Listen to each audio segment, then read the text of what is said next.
ప్రపంచ స్థాయిలో గుర్తింపు పొందిన నాయకుడు చంద్రబాబు అయితే ఖైదీకి కేర్ ఆఫ్ అడ్రస్ జగన్ అని ఏపీ హోంమంత్రి వంగల్పూడి అనిత ఎద్దేవా చేశారు.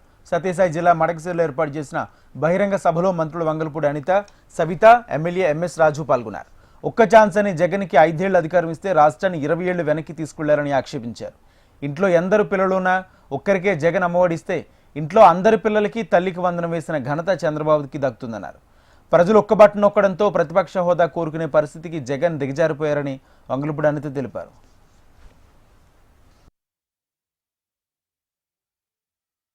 ఈరోజు ఆంధ్రప్రదేశ్ రాష్ట్రం 20 సంవత్సరాలు వెనక్కి వెళ్ళిపోయింది. ఒక చూడండి, మనకి మెనూ ఉంటది. హోటల్కి వెళ్తే ఇడ్లీ ఇంత, దోశ ఇంత, సాంబార్ ఇంత, టీ ఇంత, కాఫీ ఇంత అని. మడకసిరి నియోజకవర్గంలోని కూడా ఒక బోర్డు ఉండేదట. అంగన్వాడీ పోస్టులకి ఇంత, విఆర్పి పోస్టులకి ఇంత, Telugu I think Indian designer garment ఫ్యాక్టరీకి వెళ్ళాం.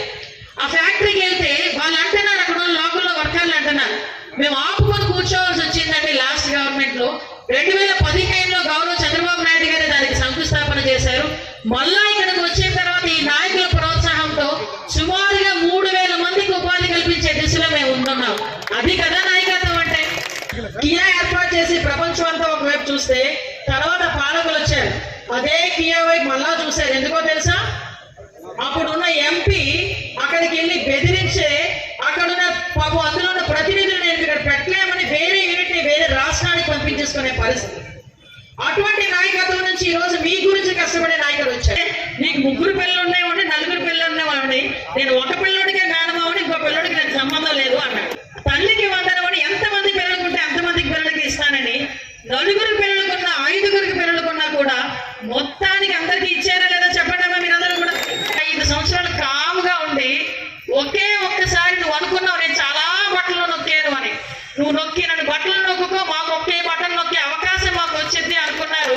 2024లో ఒక్క బటన్ నొక్కేసరికి ప్రతిపక్ష హోదా నాకు కావాలి అని అడుక్కునే పొజిషన్కి వచ్చేసరికి 4వ తరగతి చదివేవాడు 5వ తరగతి చదివే పిల్లోడు కూడా గాంజాల్ని తీసుకునే పరిస్థితికి వచ్చిన తర్వాత, మేము అధికారంలోకి వచ్చిన తర్వాత ఈగల్ ఏర్పాటు చేసి ఎక్కడ కూడా